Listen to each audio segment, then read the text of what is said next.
এটা কি বলেন তো? দেখে কে বলতে পারেন এটার নাম কি?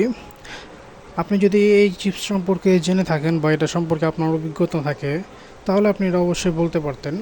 এটি হচ্ছে এক ধরনের চিপস, ওই যে ভাজে না কিছু চিপস, যেগুলো প্যাকেটে কিনতে পাওয়া যায়, সেগুলো তেলে ভেজে তারপর খাওয়া যায় এবং অনেক দিন সংরক্ষণ করে রাখা যায়। সো সেই সমস্ত চিপস এটা। এই চিপসের সবচাইতে মেন জিনিস হচ্ছে এটা খেতে খুবই মজা লাগে। যখন দেখবেন বিকালবেলা বা সন্ধ্যাবেলা যখন আমাদের হালকা পাতলা নাস্তা খেতে মন চায়, তখন দেখবেন এগুলো খেতে কিন্তু খুবই মজা লাগে। এবং এটা আপনি অনেক দিন সংরক্ষণ করে রাখতে পারবেন। ধরেন আপনি আজকে যদি এটা ভেজে রাখেন, আগামী 1 মাস পর্যন্ত এটা ঠিক থাকবে, আপনি তখনও খেতে পারবেন। আর এই সমস্ত জিনিসগুলো কারা বেশি পছন্দ করে সেটা বলতে পারেন। এগুলো পছন্দ করে দেখবেন বাচ্চারা বেশি, অথবা বাচ্চারা না, এটা সব বয়সের মানুষরাই পছন্দ করে, কারণ এটা মুখের মজা জাতীয় একটা খাবার। বাট এই খাবারটা আপনি খুব ইজিলি চাইলে রান্না করতে পারেন, খুব ইজিলি এটা বানায় খেতেও পারেন।